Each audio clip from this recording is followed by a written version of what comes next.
I'm Sarah Wilson and you're listening to the Roots and All podcast. I'm here to help you get growing. Join me as I explore everything plant related both indoors and out and provide the information you need to create your perfect green environment. Hello and welcome to this week's episode of the podcast. It's time for what is, without a doubt, my favourite garden job, bar none. And my favourite job involves one of my favourite plants, which is the rose. I wanted to find out all there is to know about pruning roses, and of course I couldn't go anywhere else than the rose experts at David Austin. This week I'm speaking to Richard Stubbs, who currently works as the trade manager at David Austin, but who's worked in pretty much every department there, including as the head gardener of the 2-acre show garden.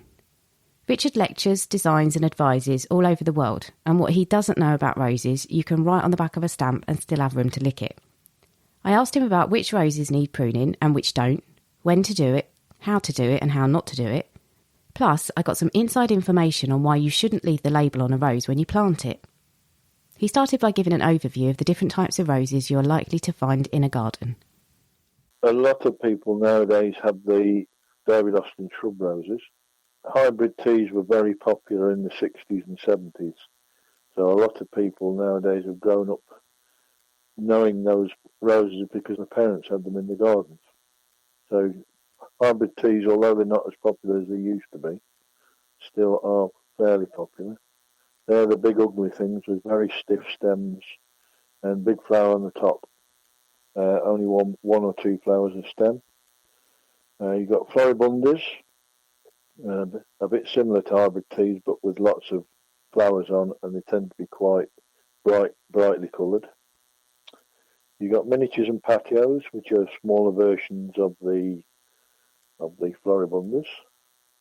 And then you've got the big prickly Rugosa Roses, they're shrubs, and the climbers and ramblers. Climbers tend to be big flowers and quite stiff. Ramblers are, as they say, ramble about and have lots of little flowers.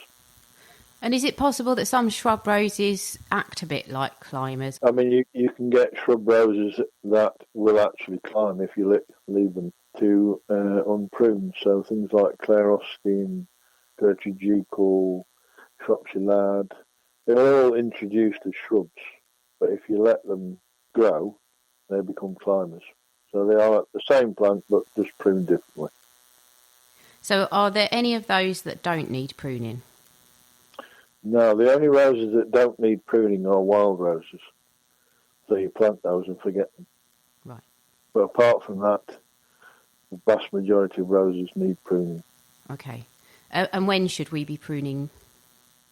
Ideally, in the UK, you should prune when they're most dormant, so between Christmas and the end of February. Perfect. And is it the end of the world if you do it before or after? Well, if you do it too early and you have a mild winter like this year, they start to grow. So basically, if you have a cold January or something and you prune them in November, you can damage the rose. And if you prune too late, after they've started to shoot quite readily, then you're telling the plant you want it to stop growing when it's growing, and it gets a bit confused and sends out spindly, weak shoots, and generally tend to have the flowers that flop. So if you prune late, that's the consequence. And is there any pruning that should be done in the summer? Well, not in this country. In hot countries where they grow very tall, then you can summer prune them. But in the UK, unless if you get the odd long shoot that looks silly, then there's no harm in pruning. And you can prune a little bit in the autumn if you live in a very exposed place and the roses are quite tall, then I would just reduce them a little bit before the winds in autumn. Getting into the actual process of pruning, is it different for those different types of roses that you talked about? It is slightly different, yes. Shrub roses you probably don't prune as much as hybrid teas. But hybrid teas you cut right back, almost sort of 6 to 12 inches from the ground. Everything else, if you cut them in half, you wouldn't really go wrong. Obviously, not the climbers and ramblers. No. Okay. And with the climbers and ramblers, what would you do to those? Well, climbers and ramblers, you spend the first 3 years of them growing to build up a sort of structure. So you want to train them as outwards as possible, so to create a sort of fan-shaped framework, and then you just cut the side shoots that flower back to that framework each winter. The important thing is to try and bend the stems as horizontally as possible, because that encourages flowers lower down, and then just keep that structure. Okay. Is that the same with ramblers? Yeah, ramblers, ideally, you should have put them in a place where they can ramble and don't actually need much pruning at all. But if you put them in the wrong place, and you have to restrict them, then because most of them only flower once, you have to try and keep the new growth they make and take the old growth out, so you've got space for the new growth to go. Because ramblers flower on the stems they produced the previous season. So if you cut all the new growth off, you tend to restrict the flowering greatly. And when you've got your climbers and ramblers, if you've got, as you say, that framework, yes. So it fills the space that you want, and then you want it to stop going out any further, is it just a case of pruning each lateral stem each year? You cut to fit, cut to fit, basically. Okay. Yeah. And how about the Rugosa Roses? Are they the same as shrub roses? Yeah, well, they are shrub roses. The shrub roses are a huge family, so lots of variations within that. Rugosa roses, a lot of people say don't prune them, but the problem with Rugosas is they go very woody if you let the stems get old.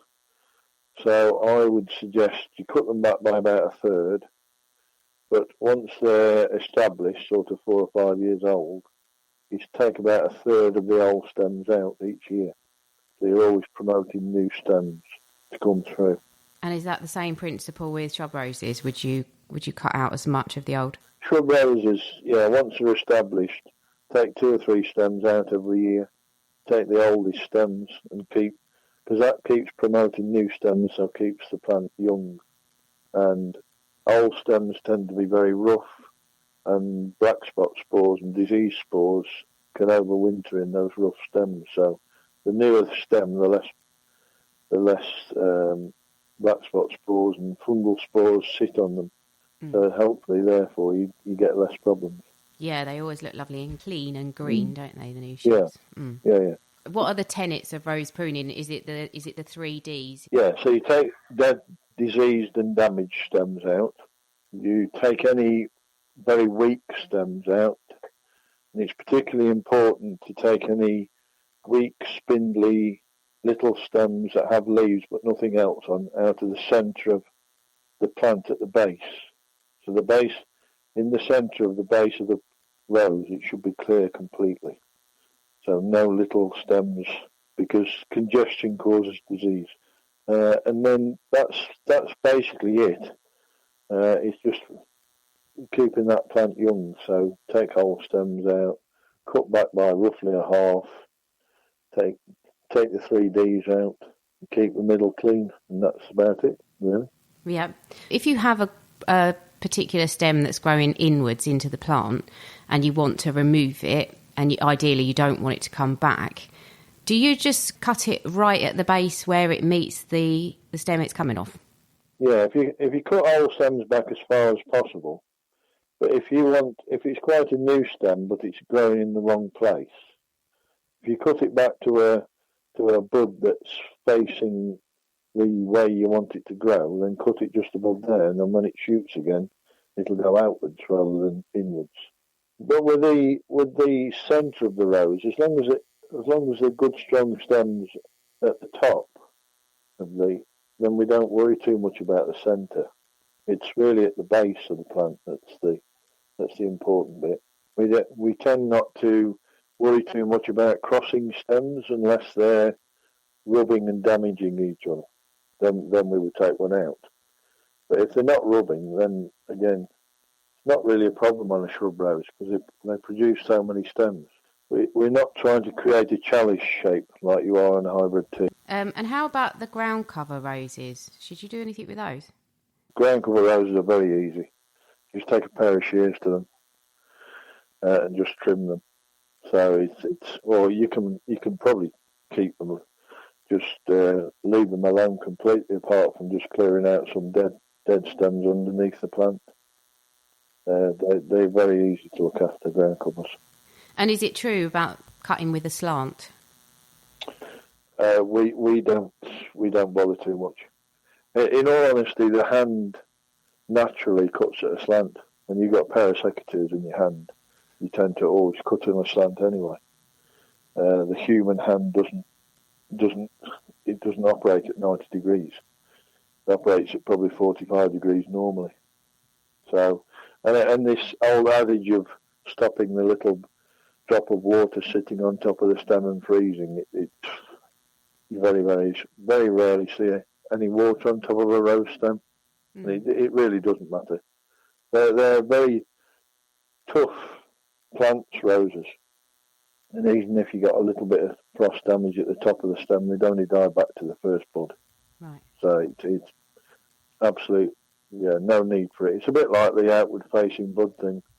Again, in shrub roses, they shoot from left, right, front, back, wherever they want to. So it has no consequence. So don't worry about that. Okay. And would you recommend disinfecting your secateurs in between different bushes? Yeah, definitely. It's good garden hygiene, really. I mean, whether it makes any difference is debatable, but it's just good practice, really. Yeah. And when you mentioned the dieback, how far do you have to cut down a stem to make sure that you've cut that out properly? Well, you tend to see if it's got dieback on the stem, it tends to be brown in the middle of the stem. So if you cut back below the dieback and make sure the centre of the stem is white or pale green, then that means you've got it all out. So I've inherited some roses recently at a garden that I'm working in, and they are pretty old, and some of them are they're literally one healthy stem and the rest is dead. Can anything be done with them? Can they be saved? Well, roses have a life, so a good life is 25 years, really. The average rose would last between 15 to 25 years. So if they're older than that, they're not very vigorous, there's very little you can do. So the best thing is to dig out and replace. But if you've got an old rose that's really quite vigorous, produces lots of flowers, but it just is out of shape, then you can cut it right back to sort of 6 inches from the ground, and they will shoot from very old stems. Even if you can't see a bud on that stem, it will be there, and it's worth doing that to try and get all the new shoots coming back up again. So as we call it, a kill or cure prune. So it vast majority of cases it works, but in the odd case it doesn't, and they just die. But yeah, in your case, when you've got an odd single stem and they're not particularly vigorous, then there's not a lot you can do. The best thing that you see with old roses, they tend to be more prone to disease anyway. So fungal diseases tend to spread in the wind and the rain. So if you've got one bad rose that gets black spot every year, it can infect even really good roses. So it's best to get rid. Yeah, fair enough. So a thing I quite often observe in gardens is that if someone's planted a new rose and they've left the label around one of the stems, it always dies, doesn't it? It does. Yeah. It's a mystery. We've tried all sorts of different materials for the labels, but it's always the case. My theory is they just don't like the label tends to be sat in one place, so it must block the light out on that little bit of stem. So I think that's probably either that or there's something in the label that affects the growth. But it's always the case. Always has been. It's so and weird. We've tried all sorts. Yeah. I'm glad it's not just me then. No. It's very strange. I mean, the other thing is the original plant you get is a bit like a starter motor. So quite often that original plant won't last very long, but it will send up brand new shoots from the graft in the first few years after you planted it. So that sort of the original plant doesn't tend to last that long. Right. So perhaps that's another reason why you notice it. Yeah. But it is a fact. It is a fact, though. Yeah, I think, and also when I notice that roses have been tied in on a frame, quite often the That's the other stem thing. that's been tied Yeah, in will die as well. that's why we recommend that Flexitime. Yeah. It's like expandable rubber, so it expands as the rose grows, whereas wire and string don't and cut into the stem. Mm. So that's another reason why. But yeah, they don't like. We try and tie as little as possible. So if you've got a tie on, and then next year it grows, move the tie a bit further up and take the original tie off. So you're only tying it once or twice. And I must ask you this as well, actually, while I'm on the silly questions trail. I quite often, people say to me, oh, well, they did a trial where you can cut roses with a chainsaw and they flower just as well. Yeah. Is there anything against doing that as a practice? Well, there's a few things that sort of put you off. I mean, I used to prune the David Austin garden with a hedge cutter, but we don't do it now. And there's a few reasons. It doesn't actually save any time, because the problem with using a hedge cutter is all the long stems drop into the centre of the plant. So you have to get your hand in there and take them out and everything.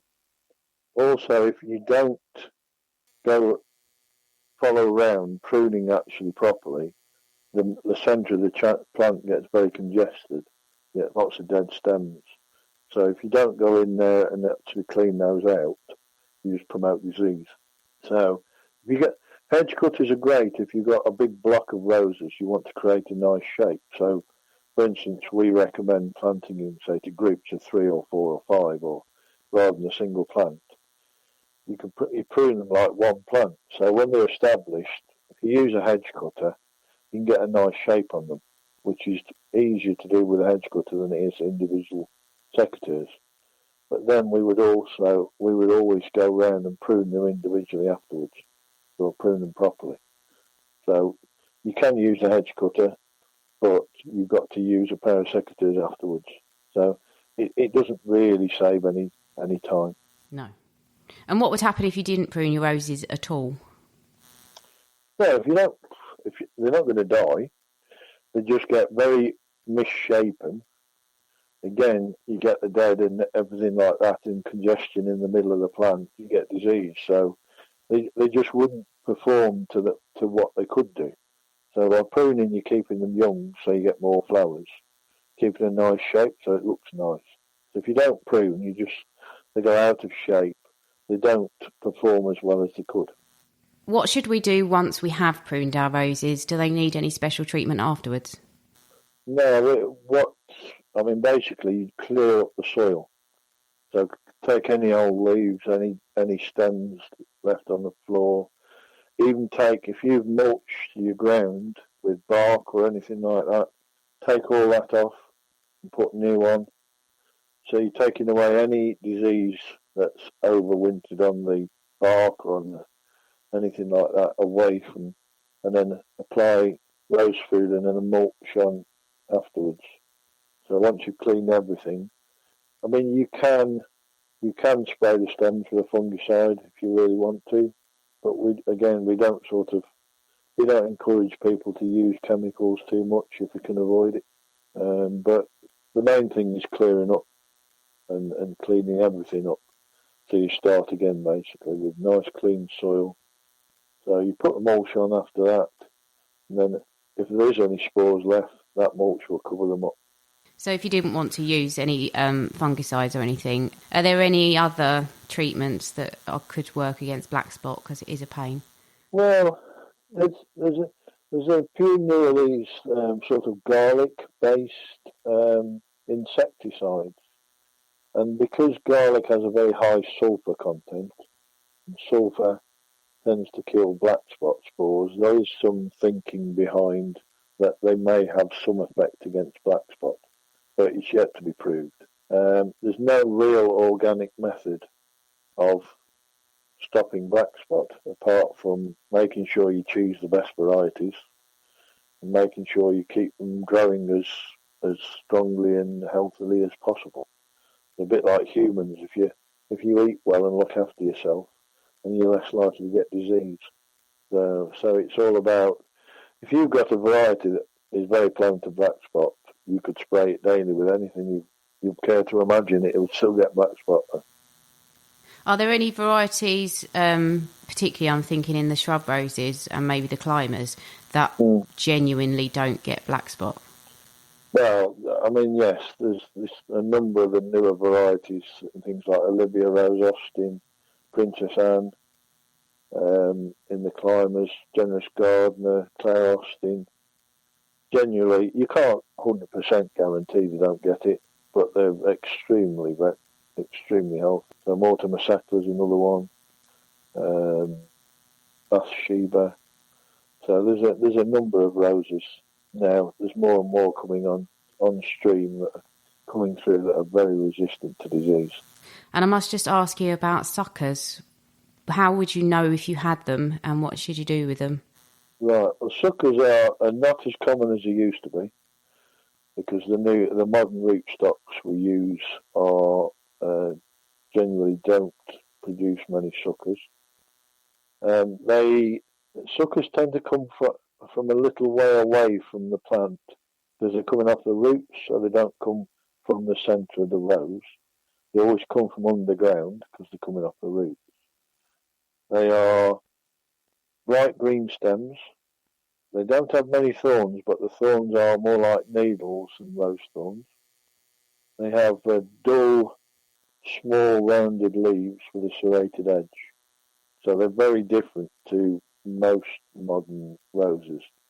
If there's any redness in the stem or in the leaf or anything like that, not sucker.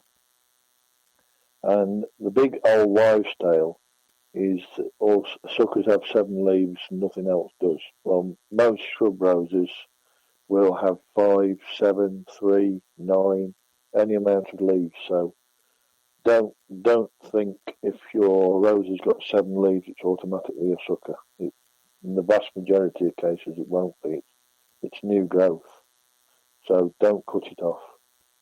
And if you're not sure, email a picture to David Austin's or ask an expert at a local garden centre. But don't cut them off before you ask. And I remember hearing that about ramblers and climbers as well, that was how you tell the difference. So again, 7 leaves. The vast majority of ramblers have 7 leaves at least. And they send huge long shoots out each year that often look quite like suckers actually.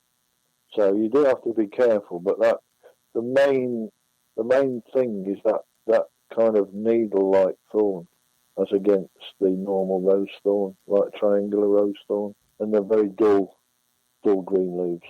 They're pretty obvious when you see them, but on ramblers they can be difficult because the rambler growth is quite sucker-like. Are there any sort of common mistakes that you see people make when they're pruning that kind of makes you want to tear your hair out? Most people are frightened of pruning because they've read the books and the books make it sound so complicated.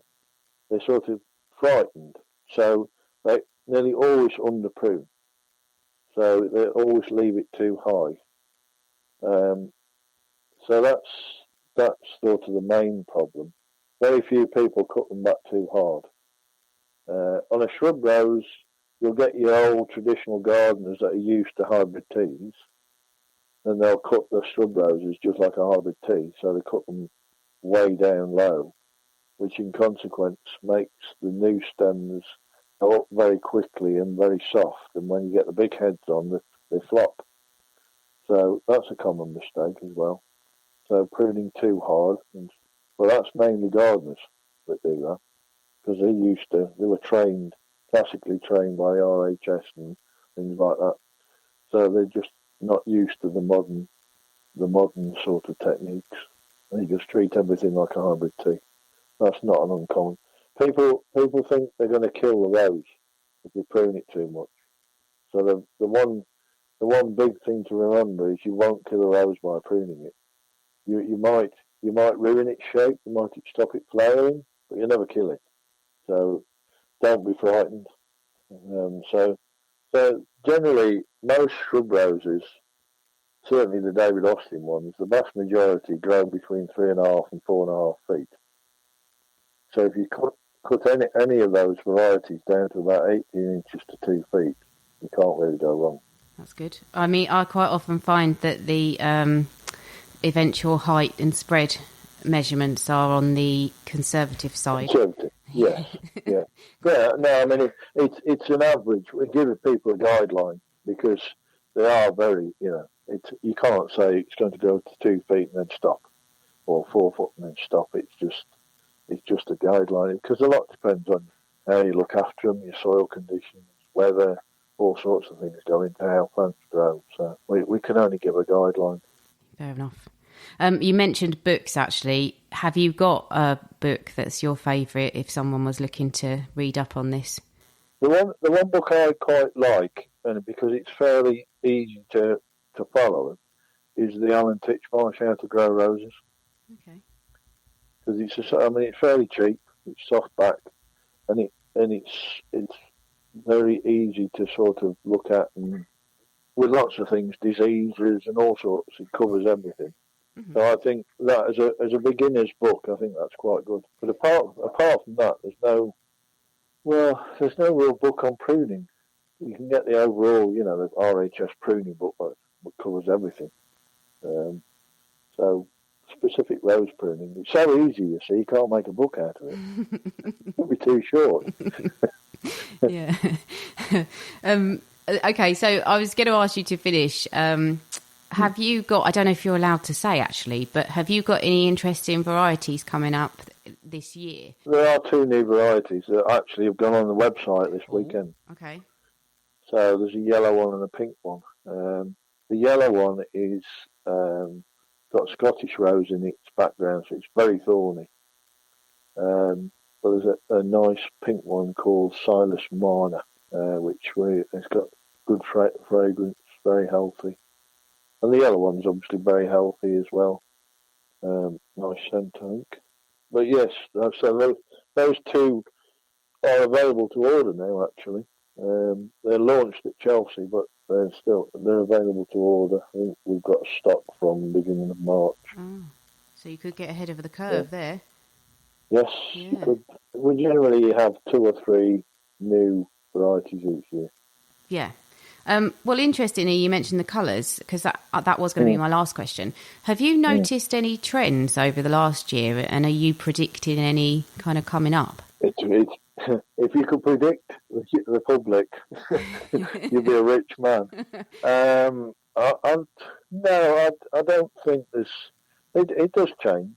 I think the yellows the yellow roses have always been the least popular. Mm. For some reason, people don't like yellow roses in the gardens. I'm not quite sure. Pink's always popular, but the apricots and oranges have seemed to have been a bit more popular this year. Whether that's a trend or not, debatable. I think it was. Everyone went a bit raving mad for pink, for like peaches and apricots over the last couple of years. Yeah. So, but as a grower, of course, you're always 2 years behind. Mm. So it takes basically 2 years to grow a rose. So you're trying to anticipate what people might buy in 2 years' time, which is pretty impossible. Yeah, I'll bet. So that's why sometimes we run out of stuff, and other times we got too much of stuff. But that's one of those things. Yeah. You can never predict the public. No, I'll bet. Okay, this is my last question, but I can't resist asking you, what's your favourite rose? My favourite has probably been the same rose for the last sort of 3 or 4 months. That's Desdemona. Oh, yeah, that's lovely. I do like Lady of Shalott. Lady of Shallott's another one. And Olivia Rose Austin's very good. James Austin's impressed me. I've got some couple in a pot in my garden because I haven't got a garden anymore. I've just got gravel, so I've got a few in pots. And James Austin's been very good. So that's another one to take note of, I think. Rightio, good. I will do. Well, I can't buy any more. It's like an addiction. Every time. You dig your lawn up. Yeah, yeah. That's a good idea. Grass is a waste of time. You have to mow it every week. I couldn't agree more. I can't help it. I am a sucker for roses. I was talking to Richard after I stopped recording, and he said the key to rose pruning is to relax and enjoy it. And also, there's not much chance of it so far this year, but he mentioned that it's never too cold to prune them in this country. They pruned their roses on the David Austin nursery at -18 one year. I'd like to thank Richard for sharing his knowledge and also for being decisive enough to choose a favourite rose given the amount of varieties he's surrounded by every day. I couldn't choose. Can you? I'll catch you next Tuesday. You can download or listen to the podcast direct from the website www.rootsandall.co.uk, where you'll also find my blog and a sign-up form for the newsletter, which gives you a weekly roundup of content, plus the inside scoop on things like upcoming guests. Or you can subscribe wherever you normally get your podcasts. Email me with comments and feedback at podcast@rootsandall.co.uk. Follow me on Twitter, Roots and All, Facebook, Roots and All UK, and Instagram, Roots and All Pod. But please also check out my Patreon, where you can make a one-off donation or take out a monthly subscription to help support my work, because if you like what I do, please help me to continue doing it. Even if you make a one-off donation of £1, trust me, it all helps, and I will be immensely grateful. So please go to Patreon and search for Roots and All.